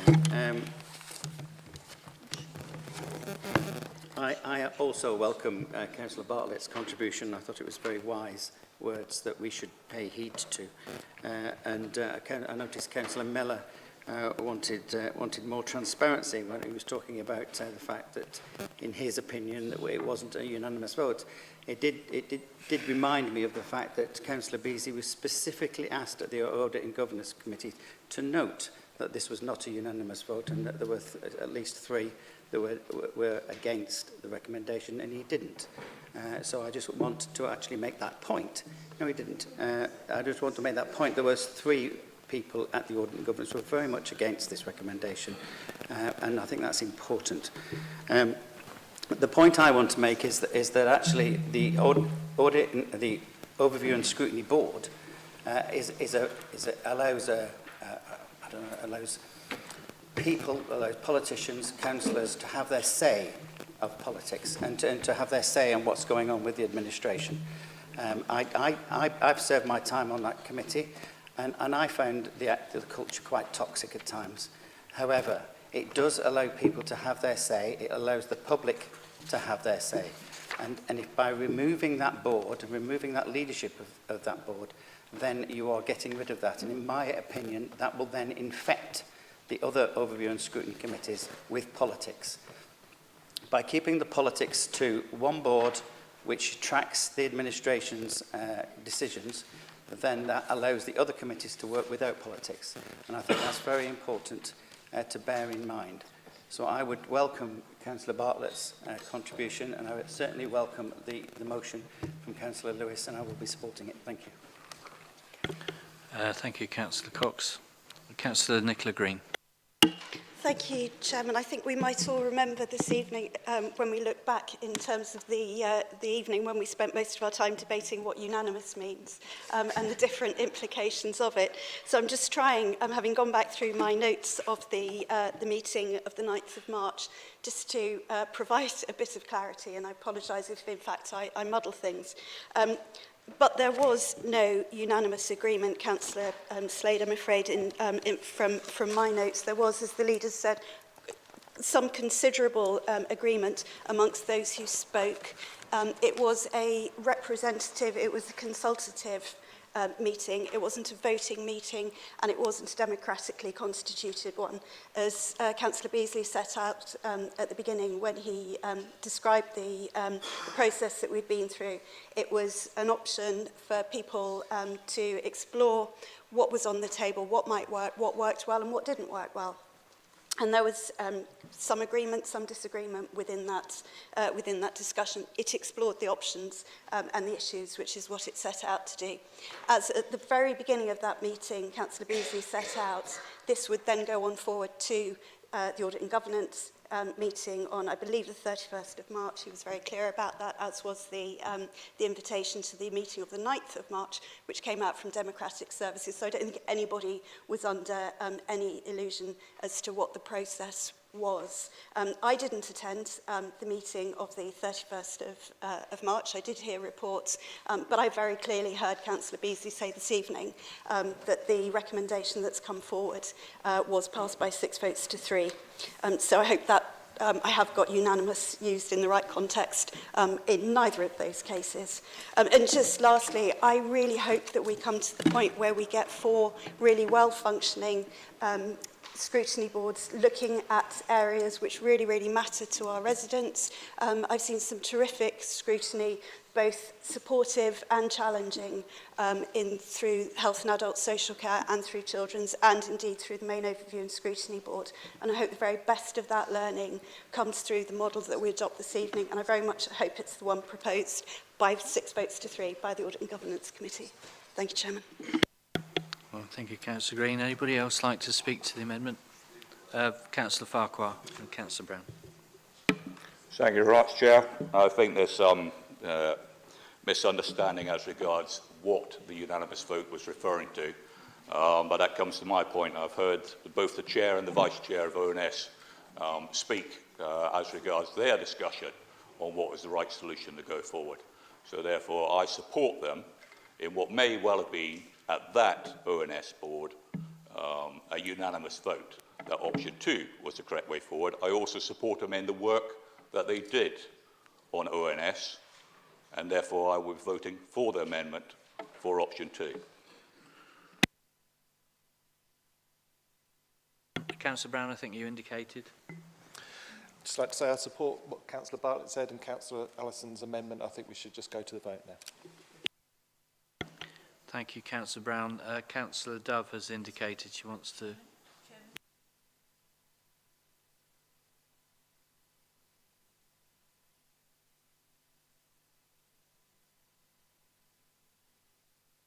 I was just here from Councillor Dove, please, if I may.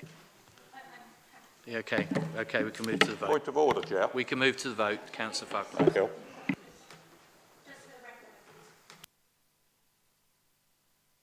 Point of order, Chair. Sorry, I'm the chair here, please. Under which point of order are you? Point of order where the monitoring officer has advised the chair for the correct procedure in the chamber. To my understanding, when somebody proposes that you move to the vote, you vote on it.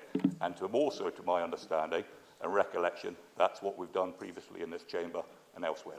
Indeed. Thank you for the clarity, Councillor.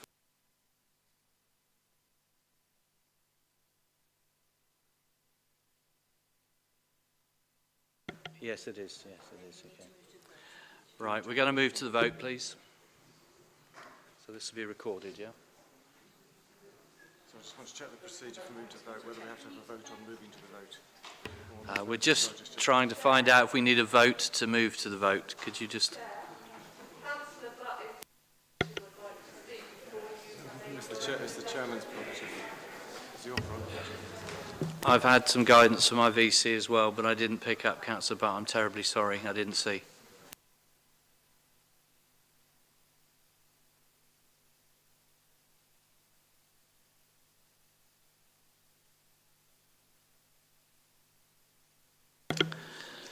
Right, so we're going to take a vote to proceed to the vote. These are the procedural rules, I'm being advised. Mr. Chairman, so with respect, your decision is that I'm unable to speak to the amendment? I'm afraid not, because when the member has asked to move to the vote, it is, but I've already declared it, I'm afraid.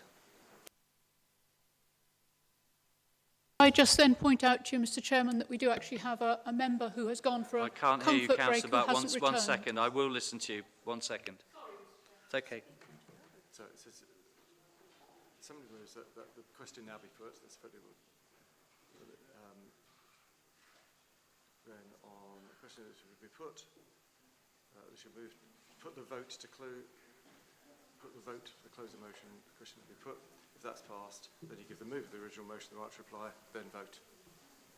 So Okay, so we moved a vote to move to the vote, and that will give the original proposer the opportunity, a right to reply. A right to reply. Can I take?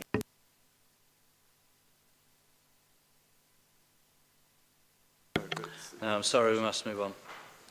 So we're going to have a vote to move to the vote. So it's a straightforward vote. Do you want me to read the Constitution? The Chief Executive will read the Constitution on this particular point. So it does say that on a motion the question now be put, this is paragraph 13.16.2 at the top of paragraph, page 449. On a motion that the question be now put, unless in their opinion that it's been insufficiently discussed, we've heard from the Chairman, they shall put to the vote the closing motion that the question be put.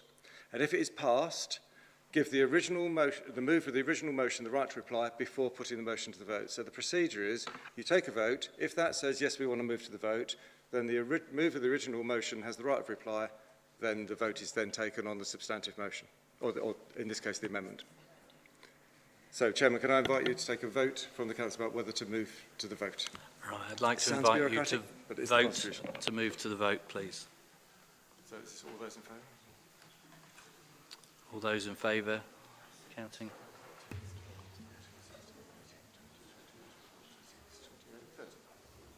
13, yeah. And against? Moving to the vote. 1, 2, 3, 4, 5, 6,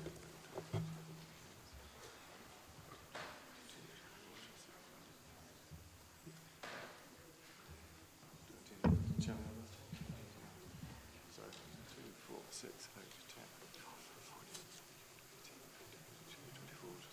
28, 29. Mr Chairman, I'm a little concerned that one of our numbers gone for a comfort break and hasn't returned. I'm wondering if the member is okay. I'm concerned about the vote. I'm concerned about the member, Mr Chairman.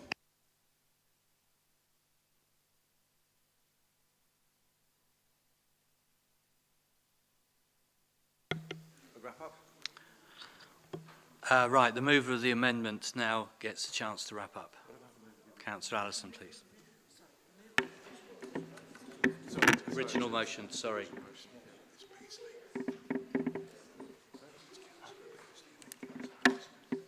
Yeah. Sorry, it does actually say the move of the original motion. The mover of the original motion, which is Chair. Councillor Beasley. Chair? I'm very happy to just move to the vote at this point. And to thank the speakers who were involved in the debate. It does say in the Constitution to allow the mover of the original motion.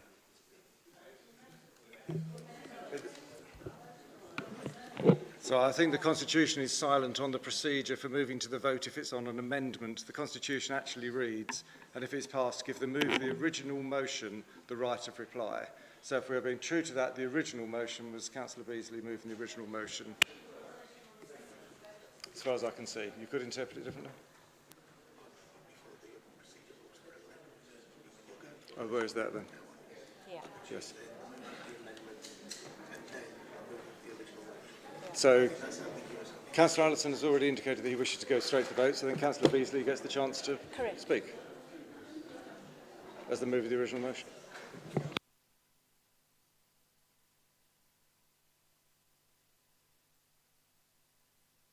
Straight to Councillor Beasley. Councillor Beasley, I invite you to sum up, please. Thank you very much, Chairman. And in summing up, I'm summing up against the amendment, not the substantive motion. So in terms of the amendment, I ask Council to refuse this amendment on the basis that we've been through a very detailed process which we've worked up over time, including all members, cross-party of the Council and all interested parties in the overview and scrutiny process, leading eventually to the Audit and Governance Committee meeting on the 31st of March, where, for the benefit of Councillor Cox, I will repeat for the third time, as I pledged to do at that meeting, that it was a majority decision, a majority of 6 votes to 3. I didn't mislead the committee in that respect. I'd like to make it quite clear to Councillor Cox that he must have missed me saying that on 2, now 3 occasions. And it's important, Chairman, that Council understands the process that has been gone through with these proposals. They haven't been done lightly, but they have been done at a fair degree of speed in order to meet the timetable set by the Council back in January. And I'm confident, from the perspective of chairing Audit and Governance, which does its utmost to be non-political, that we have done that job thoroughly and that we've come to a conclusion based on the documentation that was presented to us by officers on the various options. Chairman, I therefore ask Council this evening to vote against this amendment and to support the original recommendations from Audit and Governance. Thank you, Councillor Beasley.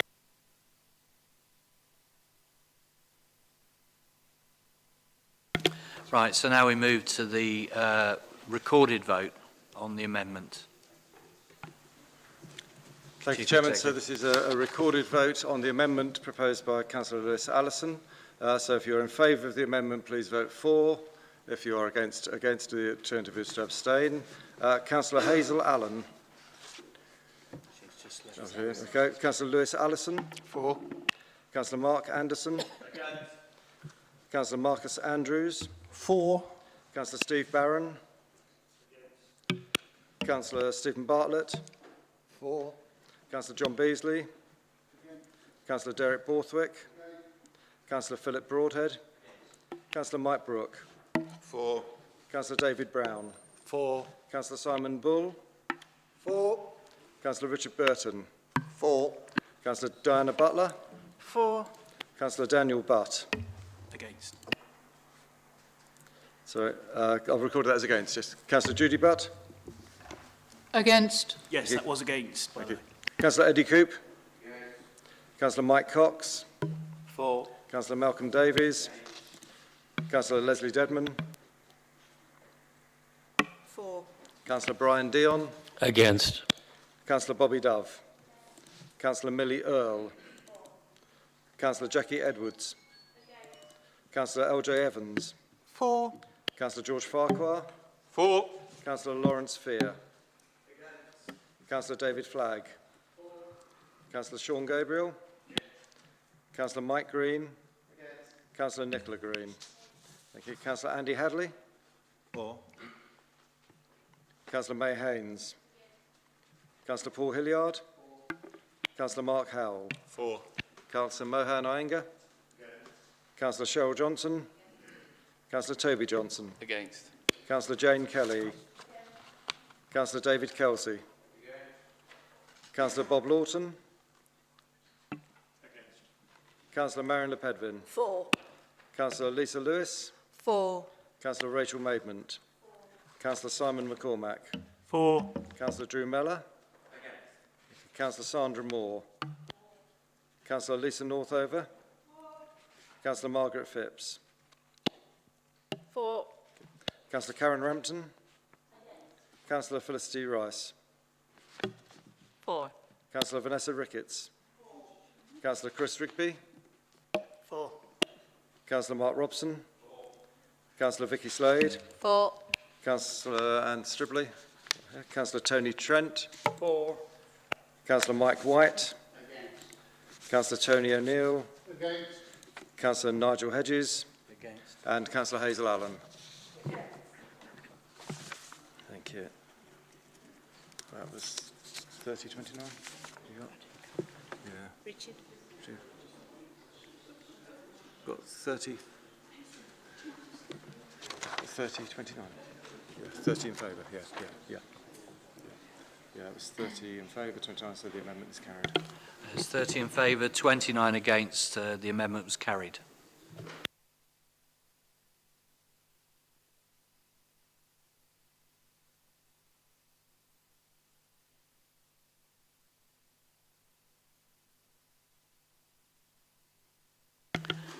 Please bear with us, members. The Chief Executive has an announcement to make which needs modifying.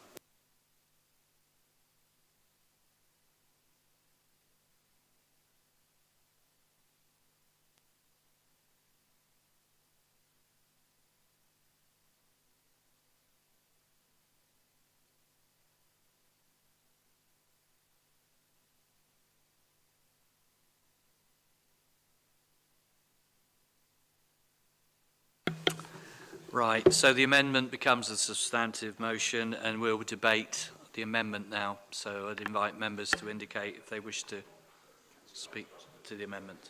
Councillor Mellor. Chair, I believe it's 9 o'clock, nearly 9 o'clock, so perhaps you might want to have a comfort break. We've got a member who is not well, possibly not well, so I would suggest it's a good time to have a comfort break before we go into debating Thank you. I feel with it. I'd propose that we move to the comfort break as promised within. Chair, can I just point out that that was an option within a paper, not a motion or an amendment. It was an option within a paper, so we were voting on an option within a paper.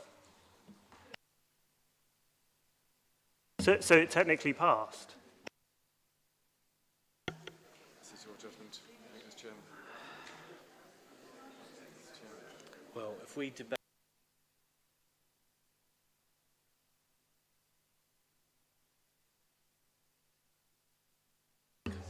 Chair, if there's no further debate, we should just go to the vote. Exactly, if there's an indication of further debate or not. Councillor Mellor. I certainly would like to speak, and I'm sure other members of my group do too. So, but I would also like to go and check where our member is who may not be well, and also is 2 hours chair. And so I believe we'll have a long debate on this. Indeed, thank you. Right, so I will adjourn the meeting at this point. Thank you.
Councillor Dedman.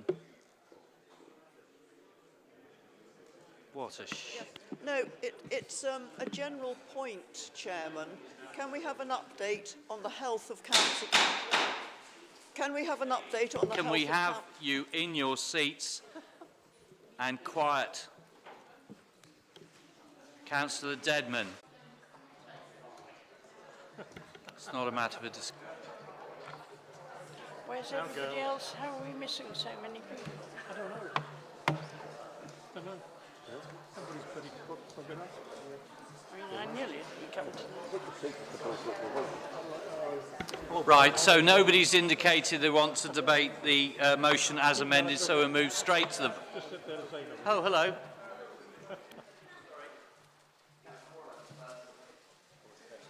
Thank you, Councillor Broadhead. You want to speak to the motion as amended?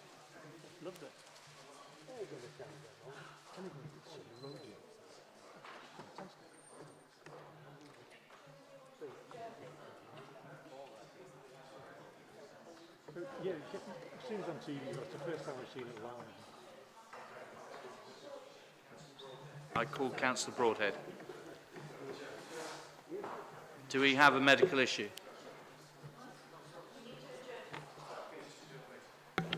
I'm adjourning the meeting. This is all.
unprecedented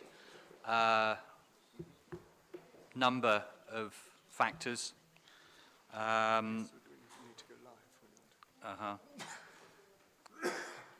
Live stream, yeah.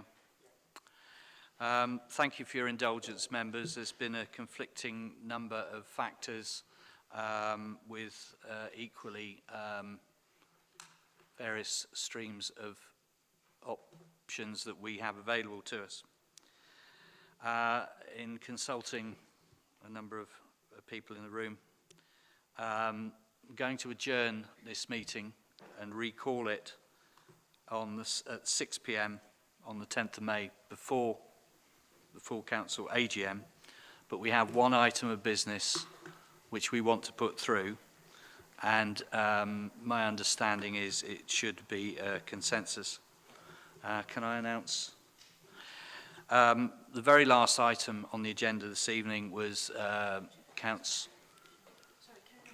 Councillor Nick Geary and the situation of affording him a leave of absence, considering what he's facing at the moment and the timescales which are applied. So I would like to ask for a vote to allow Councillor Geary a 6-month leave of absence. Thank you. Councillor L.J. Thank you. For openness and transparency, could we please request a reason for the adjournment?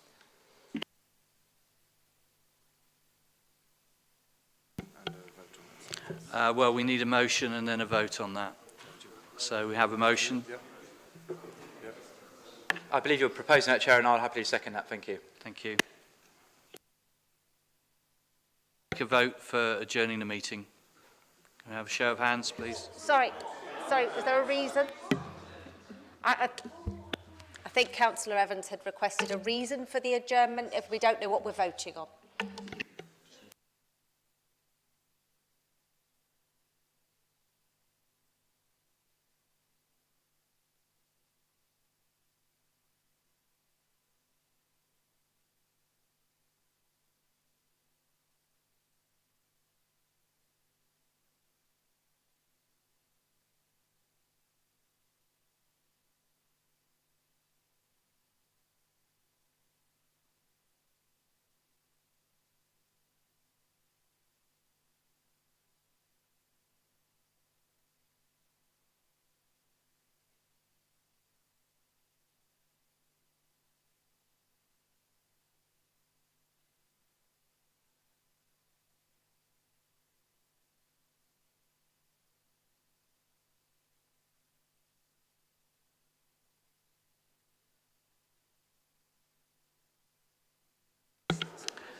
Councillor Evans, thank you for your question.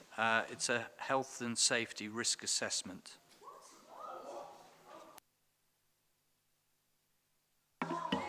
Chair, let's just clarify. 2 members of the Conservative group have turned up with COVID this evening, so we're having to go home. If that's what, you should be explaining this. It's open transparency and democracy. The public have a right to know what has caused this tonight. This is just like a manipulation of this council. This is really disgraceful. This is not democracy. This is ridiculous. As the Conservatives said, we're trying to be the adults earlier. Chair, for the benefit of officers and staff, have the unions been informed of the reason why the health and safety has been called? I have to say that not calling people to speak and being addressed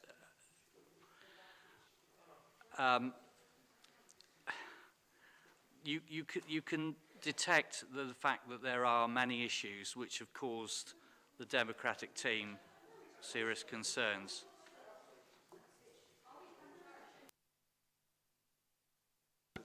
I'd like to ask the monitoring officer to speak. Okay, first of all, councillors, whether or not a person has a COVID diagnosis is personal data to them, and it's not something that we or anyone who has that knowledge is at liberty to disclose in public without that person's permission. So somebody from the floor might have mentioned it, but it was not legally possible for any of us at this top bench to openly, without that person's permission, say that they had COVID.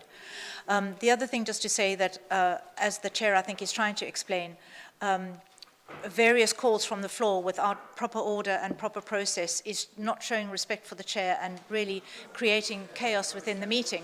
And I'm sorry now that I'm being subject to that as well. But as an officer, I'm just trying to explain what the Constitution says.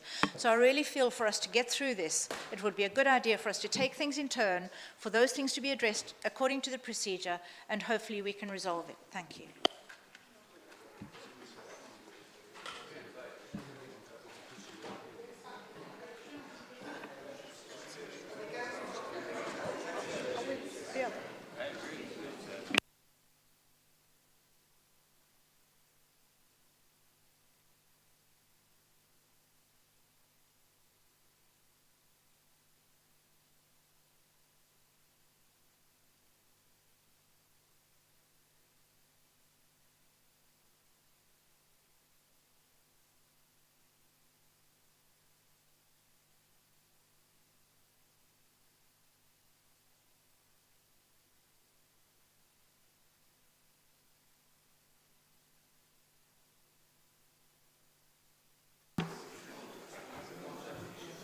Five people in the voting position, but you could just move to the vote.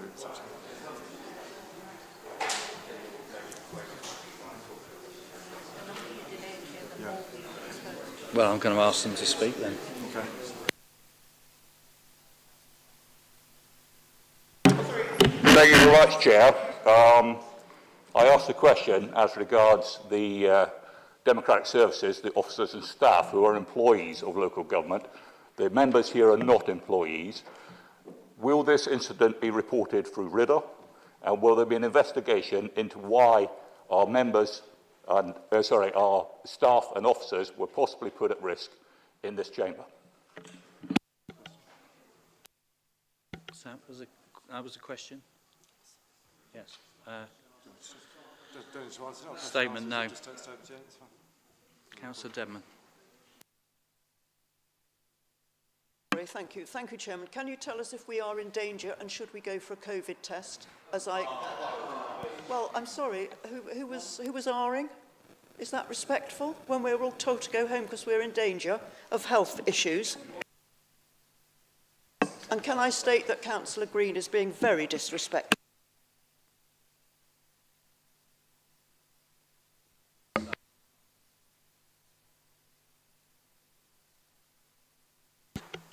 So how?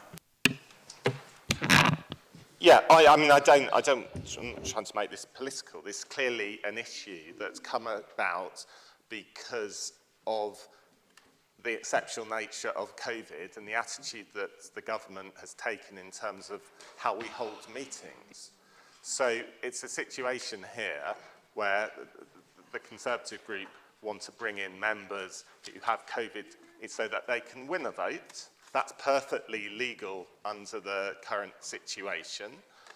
Whether it's morally responsible is open to argument. I'm not going to say one way or the other, but what is important here is, is this going to set a precedent? Because COVID's not going to go away. The next meeting that comes up, if members of the opposition are down with COVID, does that mean we adjourn future debates as well?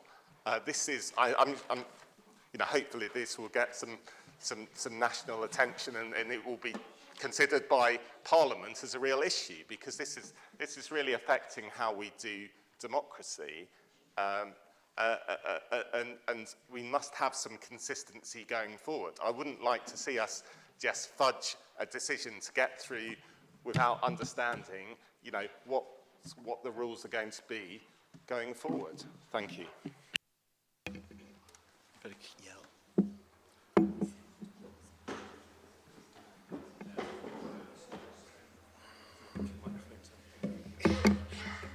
Councillor Trent, I think you indicated first. Thank you, Chair. I'm afraid to say that there was a comment earlier on about it, about what's going on being an affront to certain people. I think what's happening this evening is an affront to democracy, and and I find it almost unbelievable the way that things appear to be being manipulated. We had a situation not long ago when certain people took full advantage of the untimely death of 2 members and the inability Thank you for your comments, Councillor Trent.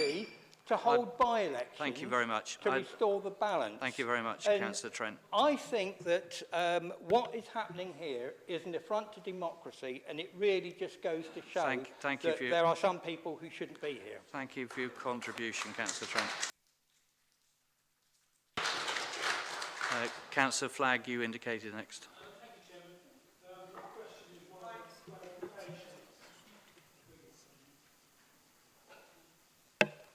Found it. Chairman, my question is one of clarification, that you announced that the meeting will be reconvened prior to the annual general meeting. Is the Chief Executive able to advise us whether or not only those persons who are sat in the chamber this evening voted will be permitted to attend the reconvened meeting? Thank you, Chairman. Thank you, Councillor. Ms Seiss will answer. Councillor Flagg, I understand the position to be that everybody who is on the council can attend that next meeting, because we will have concluded some business, and that is then concluded, and the remaining business will be on the new agenda for the new meeting. Thank you. Councillor Broadhead, please. Thank you very much, Mr. Chairman. I'll keep my comments brief. There's a lot of very emotive and I think unfounded language going on in the chamber this evening. A colleague across talked about an affront to democracy and one party trying to manipulate the system, when only 45 minutes ago there was a rush to call to the vote because one of our own members was in the toilet. Chairman, there's a lot of unfounded accusations about members' health, if they've had COVID, how long ago they have tested. As the monitoring officer pointed out, these are unfounded allegations. We don't know anything about them, and that's why the decision has been made to propose an adjournment. We are now making that situation even more complicated by talking even longer, and therefore I would like to put the motion to be put. Thank you, Councillor Broadhead. That's been seconded. So do we move? You need to take a vote on whether the motion should be put. Right, so can I take a vote now on whether the motion should be put to adjourn? All those in favour? Do you want to say all those in favour? Say all those in favour? 2, 4, 6, 7, 8, 2, 12,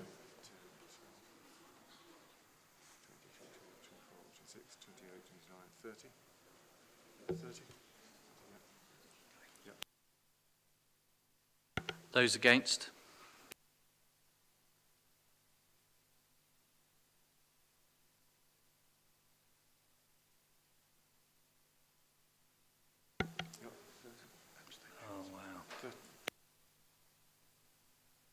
You need to say that out loud. So the vote. Any abstentions? That brings us to the chairman's casting vote.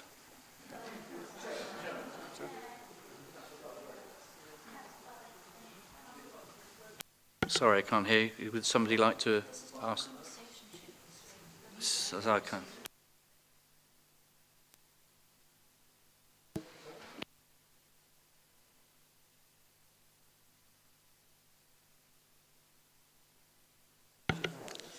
Councillor Dewsbutt, did you vote? Daniel Butler. Councillor Butler, did you vote? Sorry, Chairman, I'm a bit confused on what we're voting for here after your announcement.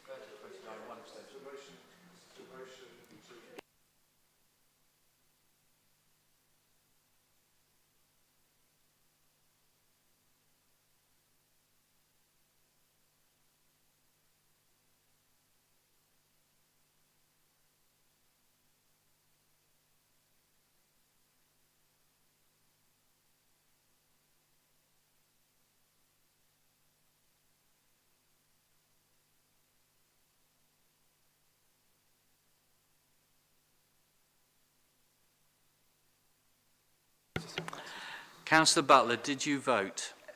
No, I didn't. I would like to go with what the chairman originally said, to adjourn the meeting. Okay. So we move to the vote to adjourn the meeting. Those in favour?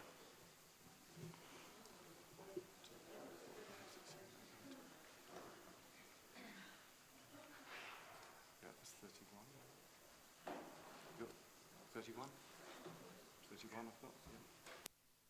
Yeah. Those against? 2, 4, 6. That's the same.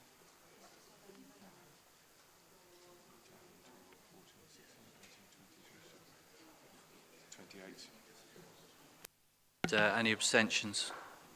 Yeah, one abstention. No? One abstention. One abstention, okay. So that's carried. So we adjourn the meeting. So it's carried, so we now adjourn the meeting. Thank you.